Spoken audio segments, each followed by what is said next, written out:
Boa noite. Me assustei aqui. Tudo bem com vocês? Como foi o dia de vocês hoje? O meu foi meio de folga, segunda-feira. Mas é bom estar aqui. Que alegria estar aqui com você. Para compartilharmos a palavra. Ontem falamos sobre humildade. Hoje eu quero falar sobre confiança. Abra sua Bíblia no Evangelho de Mateus, capítulo 14.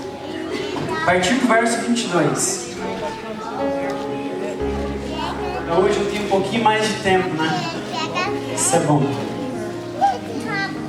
Mateus capítulo 14, a partir do verso 22.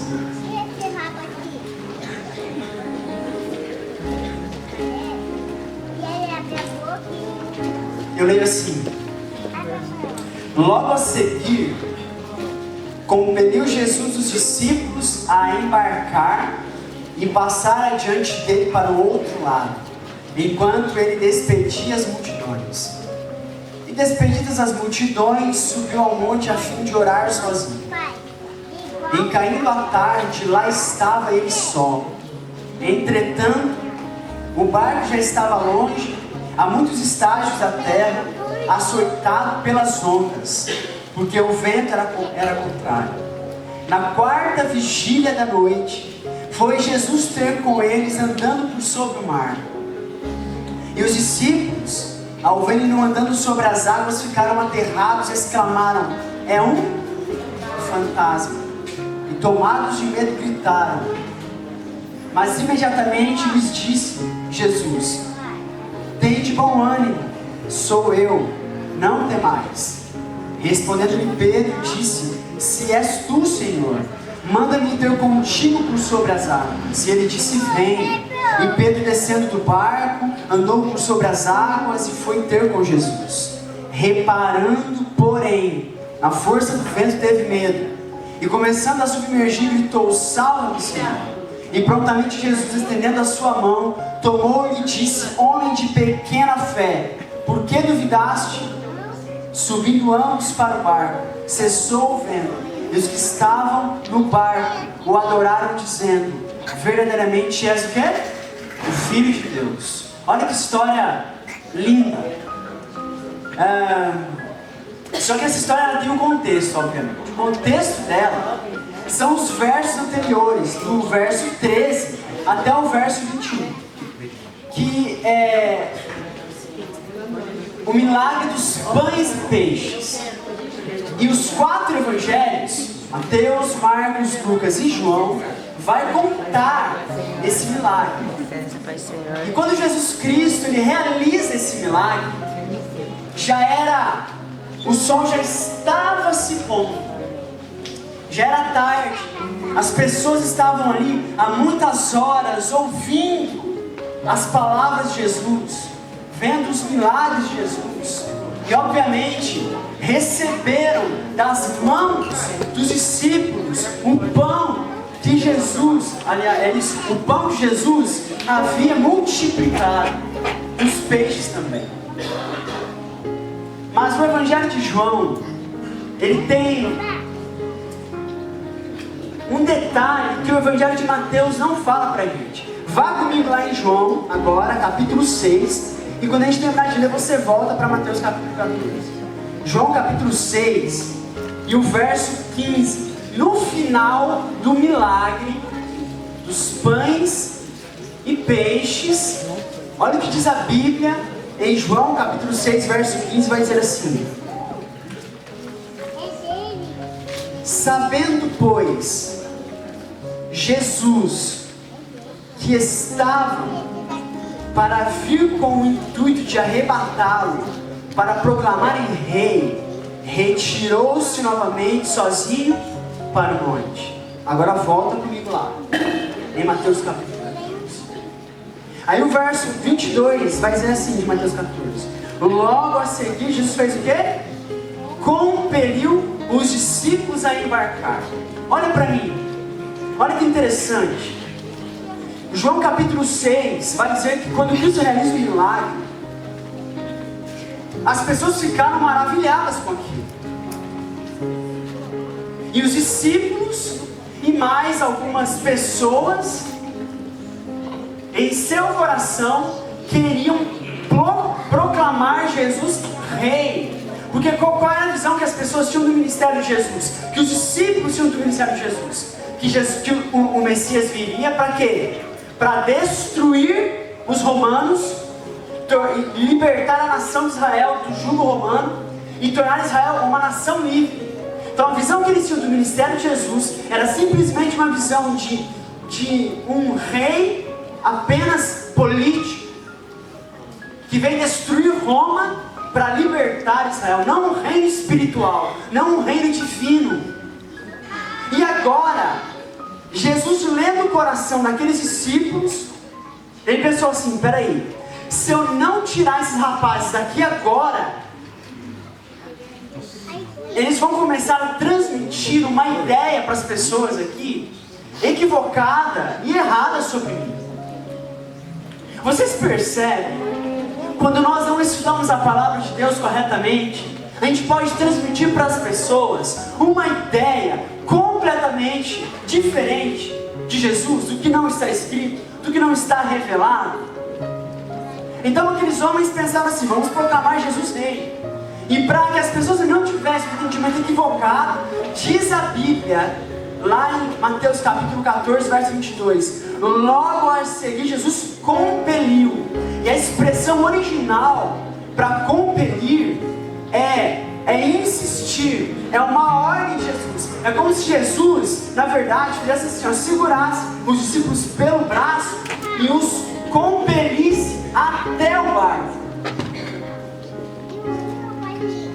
E nós já lemos a história, você já conhecia a história antes de lê-la, mas disse que depois eles enfrentaram uma grande tempestade. Aqui vem duas lições para ele, importantes. A primeira, eu falei que quando nós temos uma visão equivocada da palavra, transmitimos o caráter de Deus de maneira equivocada. A gente passa para as pessoas o que Deus não é. Uma outra lição que nós aprendemos aqui é que as decisões que nós tomamos na vida, as escolhas que nós fazemos, podem nos levar a sérias consequências, ou para o bem, ou para o quê? Ou para o mal. Então entenda, algumas situações que acontecem na nossa vida é pela incredulidade do nosso coração, pelas más escolhas que fazemos. Outras é por consequência do pecado. Alguns acidentes, algumas situações, algumas tempestades, algumas lutas que nós enfrentamos é consequência desse mundo mal, desse mundo de pecado que enfrentamos. Se os discípulos compreendessem de fato quem Jesus era, se a sua fé estivesse baseada na palavra de Jesus, de fato eles entenderiam que não era o momento de proclamar Jesus rei. Então, pela incredulidade do coração, Cristo é obrigado a fazer o quê? A compeli-los a entrar no barco. Sabe quando a gente fala assim para o jovem? Jovem, cuidado com quem você está namorando.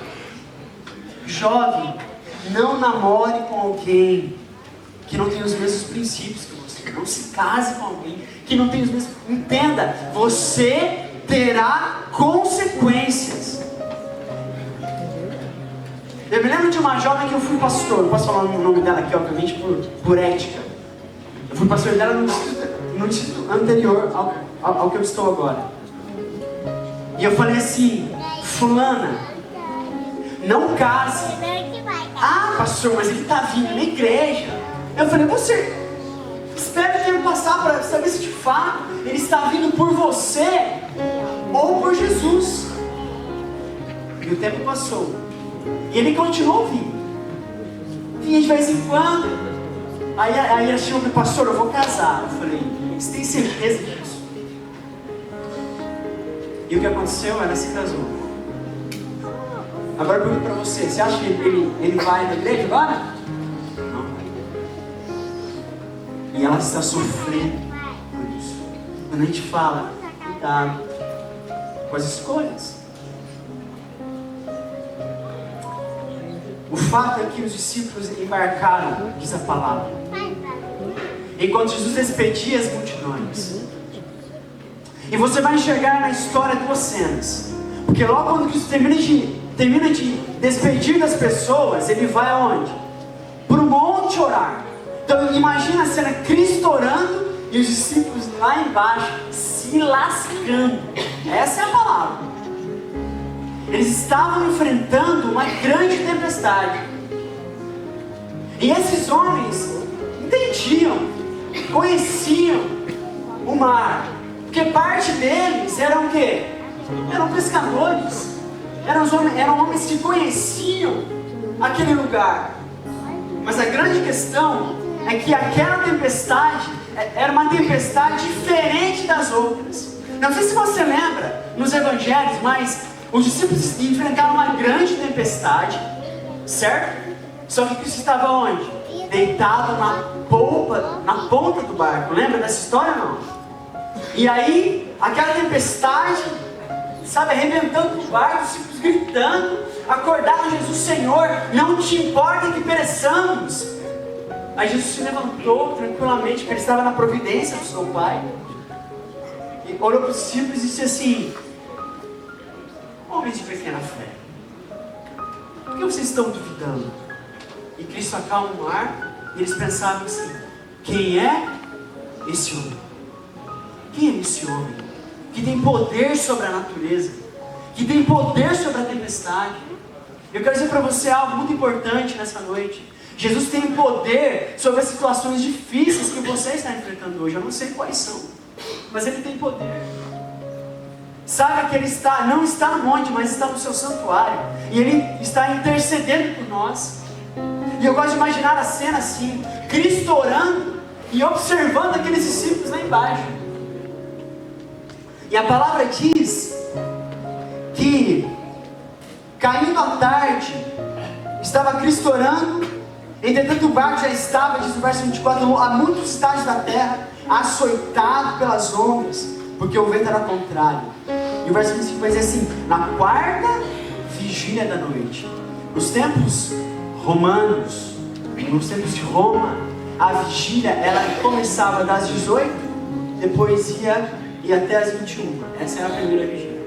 Das 21 e até as 24, a segunda vigília. Das 24 até as 3 da manhã era a terceira vigília. E das 3 da manhã até as 6 da manhã era o quê? Era a quarta vigília. A vigília ela era contada de 3 em 3 horas. E Cristo foi na quarta. Imagina, o milagre dos pães e peixes acontece quando o sol se põe. Quando o sol se põe, os caras já estavam no mar, enfrentando uma tempestade. 6 horas aqui já está meio que escurinho. Você imagina em alto mar. E Jesus Cristo, depois de 12 horas, Ele vai ao encontro daqueles discípulos. Sabe o que está? A Bíblia diz a quarta vigília. A quarta vigília não era o momento mais escuro da noite. Ainda era escuro, 6 horas em alto mar, todo nebuloso, ainda é escuro. Mas a quarta vigília era o momento mais difícil da vida daqueles discípulos, porque eles já estavam cansados, a desesperança já estava tomando conta do coração daqueles homens. Porque você imagina, você remar contra o vento por 12 horas. Eu quero que você entenda que Jesus Cristo, Ele não se atrasa. Ele vem no momento certo, no momento de maior necessidade. E se eu fosse chamar algumas pessoas aqui à frente para contar as suas histórias, elas diriam para nós aqui de que Cristo apareceu no momento certo, na hora mais difícil, na hora mais escura, na hora mais angustiante da vida. Porque assim Jesus é. Ele enxerga a nossa dor, Ele enxerga o nosso sofrimento, Ele sabe quem nós somos. E na hora mais difícil, Cristo aparece andando sobre o mar. E os discípulos, ao verem-no andando sobre as águas, ficaram o quê? Aterrados de medo, diz a Bíblia. E exclamaram: é um fantasma. Você acredita em fantasma? Alma penada? Acredita ou não? Sim. Não? Você não acredita? Mas está na Bíblia, gente. Você percebe quando a gente não entende quem Jesus é? Quando a gente olha para a palavra e não a interpreta corretamente, a gente pode tornar Jesus até um fantasma. A gente pode fazer dele qualquer coisa, menos aquilo que ele de fato é. E quando eu entendo quem Jesus é, a minha confiança, a minha fé, ela não se abala diante das circunstâncias. A Bíblia diz para nós que imediatamente, quando eles gritam, pensa comigo, por 12 horas Cristo em silêncio. Porque imagina aqueles discípulos clamando, né? Era diferente. Na primeira experiência, Cristo estava no barco, poderiam tocar em Jesus. Agora, eles tinham que acreditar naquilo que eles não enxergavam, que eles não estavam vendo. Agora Cristo não estava. E a Bíblia diz pra gente que Cristo ficou em silêncio por 12 horas. E quando Cristo entra em cena, diz a Bíblia que Cristo falou para eles, e imediatamente lhes disse: tenham bom ânimo, sou eu, não temam.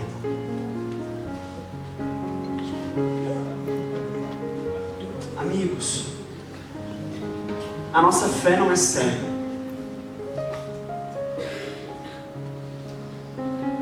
A nossa fé, ela é baseada em evidências.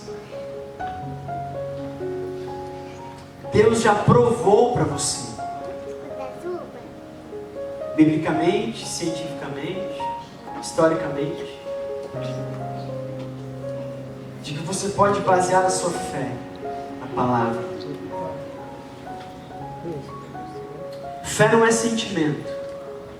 Se ensina por aí que fé é uma coisa emocional. Aí você vê nos cultos gente só chorando, dizendo que você não pode chorar. A palavra toca o seu coração, chorar faz parte, eu também choro. Mas fé não pode ser sentimento. E ela não pode ser baseada em milagres. Porque imagina só se você orasse, todas as vezes que você orasse, Deus Ele realizasse todos os seus pedidos. Imagina se Cristo fosse aquele pai que dá tudo para o seu filho. Imagina só, se toda vez que você pedisse um milagre, Deus realizasse para você. A sua fé seria baseada apenas em milagres. E quando um dia você for orar novamente, um milagre não acontece. Deus para de fazer os milagres. E aí? Onde é que vai parar a sua fé? Sabe onde? No ralo. E a fé está baseada em quem Deus é. Se eu tenho uma noção equivocada sobre Deus, a minha fé será abalada nos momentos de lutas, de tempestades e dificuldades. O texto diz que Pedro respondeu as palavras de Jesus. E ele vai dizer assim, lá no verso 28, se és tu. Esse se dá uma intencionalidade de quê, gente? Esse se é o quê? Dúvida. É dúvida. Aqui a gente pode entender mais ou menos que Pedro estava esperando a confirmação de Jesus para que ele pudesse pisar na água. Ele espera, aí Jesus diz o que é para ele? E ele disse, vem. E Pedro, descendo do barco, andou sobre as águas e foi ter com quem? Com Jesus. Só que é mais ou menos assim. Quando a nossa fé ela se baseia nos milagres, porque eles tinham visto um milagre há 12 horas atrás. Um grande milagre. Cristo alimentou mais de 5.000 pessoas. Alguns teólogos dizem que Cristo alimentou pelo menos umas 15.000, porque o Evangelho vai dizer que Cristo alimentou, sem contar mulheres e crianças. E o livro Desejar Todas as Nações vai dizer que no contexto do milagre dos pães e peixes, havia muitas mulheres e crianças de colo. Criança no pescoço do pai, da mãe. Era criança para todo lado. Tanto que uma das histórias vai contar que o menino levou o quê? O pão e o peixe.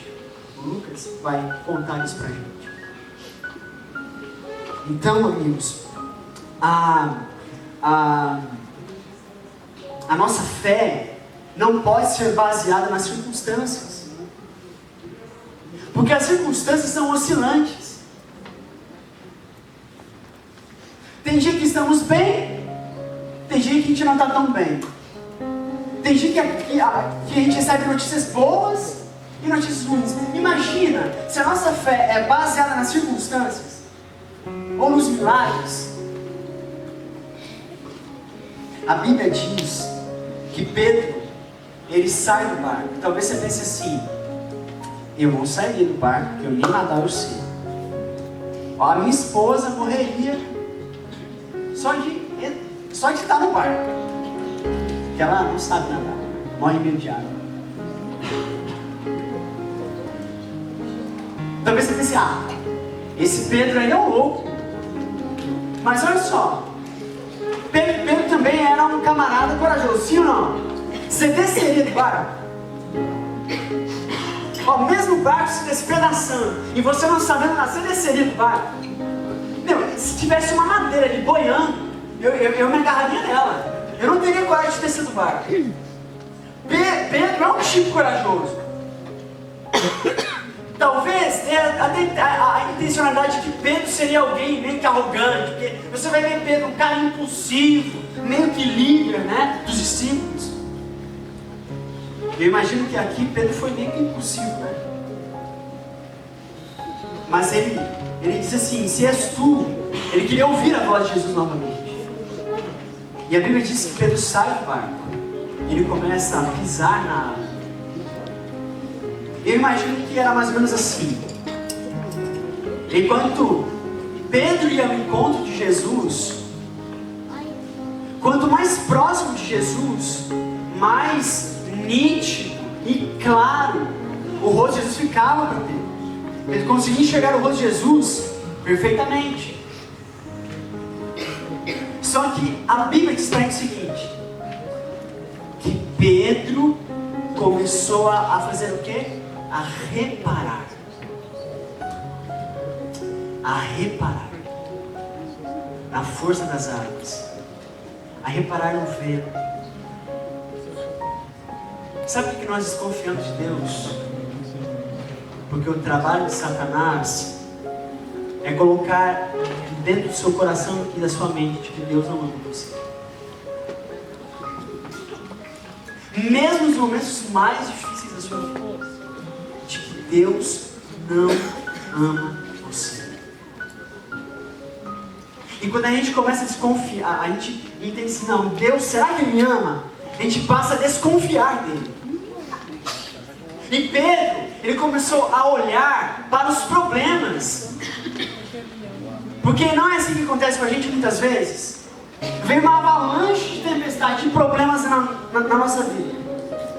E a tendência do ser humano é esquecer-se de Deus.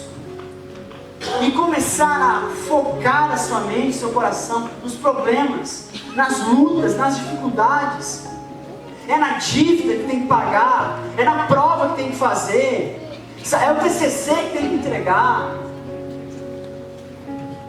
E está difícil, e sabe, e a gente começa a reparar, e a gente tira os olhos de Jesus. E tirar os olhos de Jesus é deixar de orar, é deixar de basear a sua fé na palavra, na revelação de Jesus para nós, na Bíblia Sagrada.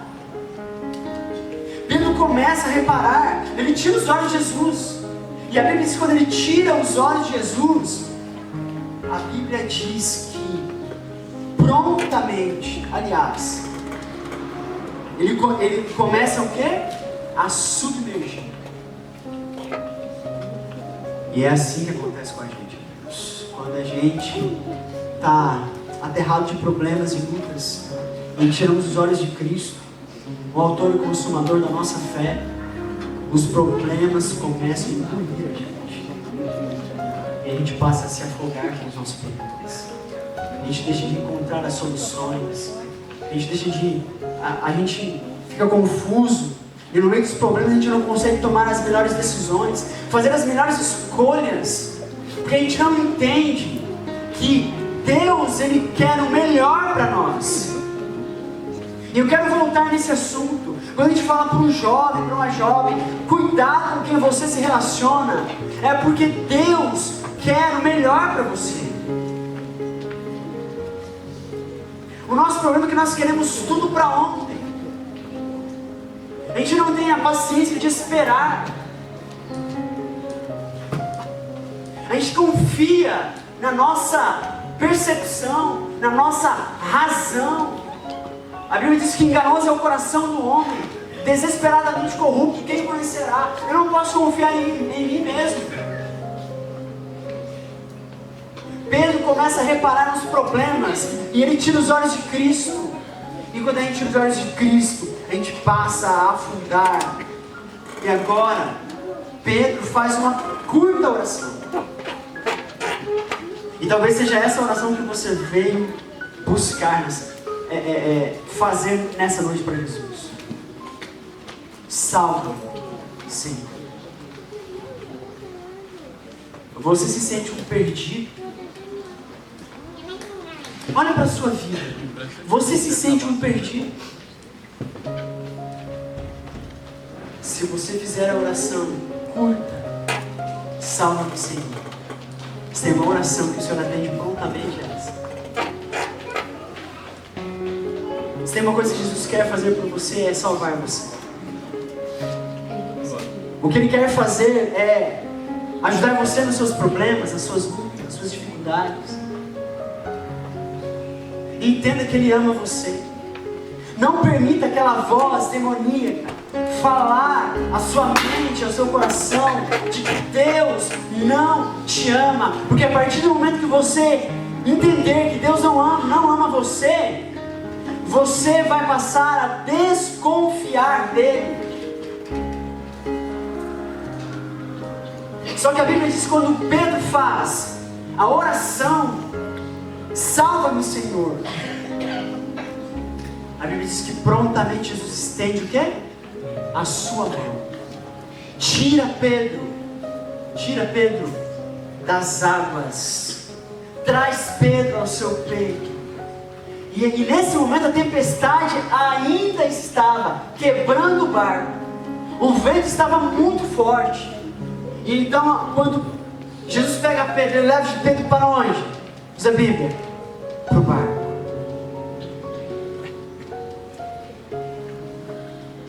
E é nesse momento, Jesus olha para Pedro e diz assim,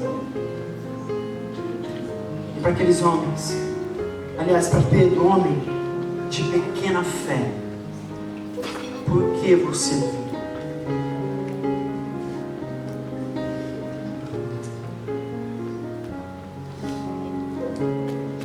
Pedro, você ouviu alguma voz no meio da tempestade que disse para você que eu não amo você?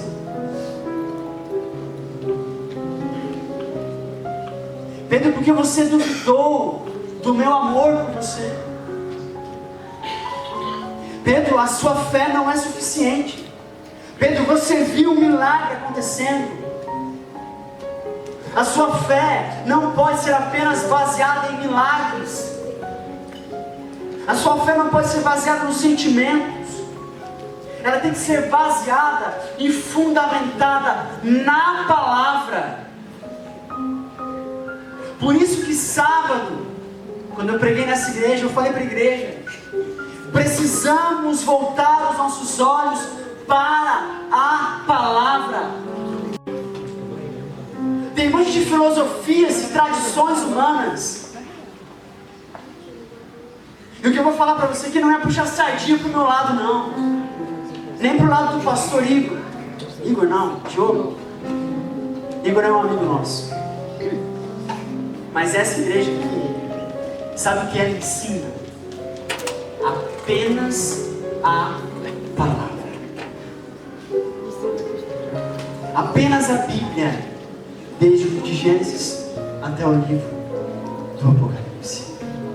Nessa igreja você pode confiar, sabe por quê? Porque essa igreja ensina a palavra. A sua fé precisa estar fundamentada na palavra. E quando ambos sobem para o barco, diz a palavra, Jesus Cristo acalma a tempestade. Na primeira tempestade, eles fizeram uma pergunta quando Cristo acalmou a tempestade: quem é esse homem? E nessa experiência eles não fizeram uma pergunta, eles afirmaram: verdadeiramente, este é quem? O Filho do Homem.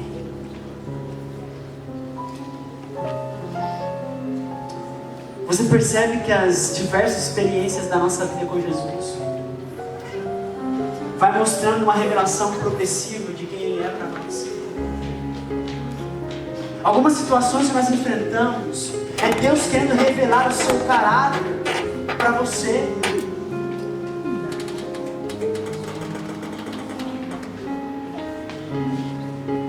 Eu estava no 3º ano do seminário. Meus pais moram aqui em Apucarana desde o ano de 98. E eu terminei as minhas práticas de evangelismo e fui para minha casa em Apucarana, passar as férias com os meus pais. E era um sábado. E eu sentei à frente para ouvir o pastor pregar, pastor Lauro Crescêncio. Acabou o culto, fomos para casa. E quando eu entrei no carro, meu pai olhou para mim e disse assim: filho, você viu aquela jovem, amiga da Simone, que é professora da escola adventista? Eu falei assim: vi não.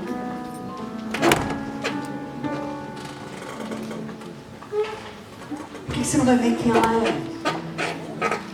Eu fiquei assim: será? Eu falei: Senhor, toda vez que eu busco por mim mesmo, só dá errado. Não é assim? Fala aí. Fala aí, galera. Desse jeito. Aí eu fiquei curioso. Falei: peraí, meus pais são pessoas de oração. Sabe o que eu fiz? Fui lá no falecido Orkut e mandei um questionário enorme assim para a amiga dela. De onde ela é, o que ela faz, como que é a família dela, as perguntas básicas. Não perguntei se ela cantava, se ela era professora, se ela tocava piano, nada disso. E aí essa amiga, ao invés de responder para minhas perguntas, ela manda para quem? Para ela. Quando foi no outro dia, fui olhar no falecido Orkut. E ela me chamou como amiga. E começamos a conversar durante 13 dias. E eu vou contar, eu vou confessar. Nesses 13 dias, eu estava de férias da faculdade e do trabalho. A gente conversava umas 18 horas por dia. Sabe o que eu fazia? Pegava o meu laptop, meu notebook, ia lá pro shopping, eu tinha internet, que a internet era aquela... Sabe aquela, né? Ia lá pro shopping. E ficava lá. De manhã até de noite. Conversando com ela. E criamos uma amizade por 15 dias. Quando foi no dia 21 de janeiro de 2011, numa sexta-feira, lá vai eu na rodoviária de Apucarana pegar ônibus para conhecê-la em Campo Mourão. E quando eu ia entrar no ônibus, a minha mãe me segura e puxa assim, ó. E fala assim pra mim, ó, seguinte. Amanhã cedo é sábado. Se essa mulher levantar pela manhã e falar assim, ó, eu vou passar a sua camisa, essa vai ser a mulher da sua vida. Estranho, né? Levei isso no coração, como um sinal. Porque eu me lembro da minha infância, quando eu passava, eu ia até a geladeira para roubar palmito. Hoje eu posso comprar, né? Palmito tá na casa, hoje na casa. Para comer escondido. Eu passava assim na sala, meus pais estavam orando. Eu ouvia meus pais citando meu nome, o nome do meu irmão, intercedendo por vizinhos, por amigos. Eu ouvia nomes. E quando minha mãe me disse isso, quando ela passar sua camisa, vai ser sua esposa, se ela se oferecer para isso, eu lembrei que isso me veio à memória. Mas é um sinal de Deus. E eu cheguei em Campo Mourão, vi aquela linda mulher, ela não pôde estar aqui porque ela fez uma cirurgia com a esposa e está 10 dias aí de molho. Por isso ela não está aqui, com as minhas crianças. Mas o fato é que na sexta-feira à noite nós saímos do bairro para conversar. Eu pedi primeiro ela em namoro, porque vai que eu peço o pai e ela não aceita. Pedi ela em namoro e fui dormir. Aí fui dormir, o irmão dela já era casado, dormi no quarto do irmão, no quarto vazio. E pensei, e sabe quando você está no meio da noite? Eu pensei, mas peraí, por que eu pedi ela em namoro? Eu não esperei acontecer o milagre. Eu não esperei acontecer a ordem, a palavra da minha mãe. E aquela noite, sabe aqueles caras assim, ó? Senhor, que esse milagre aconteça. Porque se não acontecer, eu vou ter que desfazer o que eu fiz. Vou ter que desfazer esse namoro que nem começou. Eu preciso confiar na palavra da minha mãe, que a palavra da minha mãe é a palavra vinda do Senhor para mim, no meu coração. Irmãos, amigos, quando eu levantei pela manhã, eu levantei animado, né? Esperando que o milagre acontecer. E quando eu abri a porta do quarto para ir para o banheiro, ela disse assim, ó, vem cá, feliz sábado para você. E você pode ir. Você tem camisa para eu passar? Eu quero passar a sua camisa. Amém? Amém. Casado há 11 anos quase, com 2 crianças lindas. Sabe o que eu quero dizer com você com essa história? A gente tem que confiar na palavra de Jesus. A Rebeca está maior, mas ela está com 1 ano e 5. Mas essa é minha filha. Glória a Deus. As crianças é bonita mesmo, gente. Glória a Deus. Sabe, hoje é um chamado de Deus para você. A sua fé não pode ser baseada nas circunstâncias. Não, a sua confiança não pode ser baseada na emoção, no sentimento. A sua confiança não pode ser baseada, fundamentada, simplesmente nos milagres. A sua fé, a sua confiança em Deus tem que ser fundamentada e baseada na palavra. Por isso eu tenho um chamado para você nessa noite. A Sofia vai cantar nesse momento. Ela vai cantar uma música linda. De joelhos estou aqui, Senhor, mais uma vez. O meu chamado para você, que ainda não conhece a palavra e deseja conhecê-la, para que você possa passar a confiar, não no que pastores, não no que líderes, não no que sacerdotes ou padres falam por aí, mas no que Jesus fala, na sua palavra. Nós temos várias pessoas nessa igreja que podem ensinar você a palavra de Deus, para que você possa confiar nele e tenha subsídios para clamar as suas promessas nos momentos de tempestades e de lutas. O meu segundo chamado nessa noite é para você que está baseando a sua crença, a sua confiança em Deus nas circunstâncias que você está vivendo, ou nos sentimentos, ou nos milagres. Entenda que Deus trabalha em você à medida que você confia.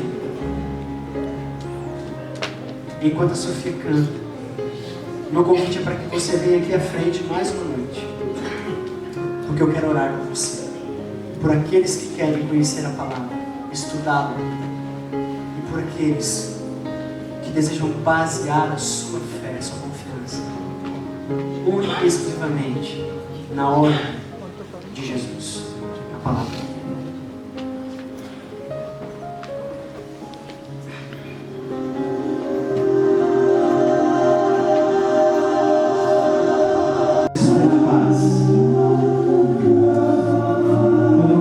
A palavra de Deus e conhecer Jesus.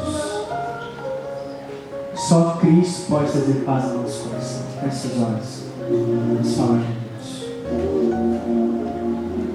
Santo Deus,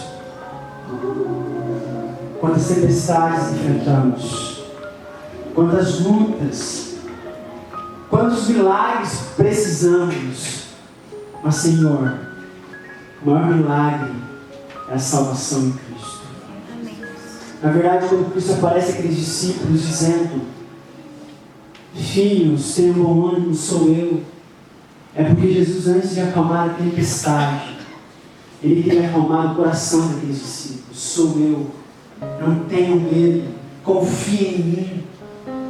Cristo queria que aqueles homens não baseassem a sua fé apenas nos milagres ou nas circunstâncias que eles estavam enfrentando, mas sabendo que Jesus, mesmo não estando lá com eles, o milagre poderia acontecer. Por isso, Senhor, ajuda-nos a conhecermos mais a Sua palavra e basear a nossa fé nela, e termos um conhecimento mais profundo, mais íntimo e real sobre quem Jesus é. Abençoe essa igreja e cada filho seu nessa noite. Em nome de Jesus. Amém. Te espero, amigos.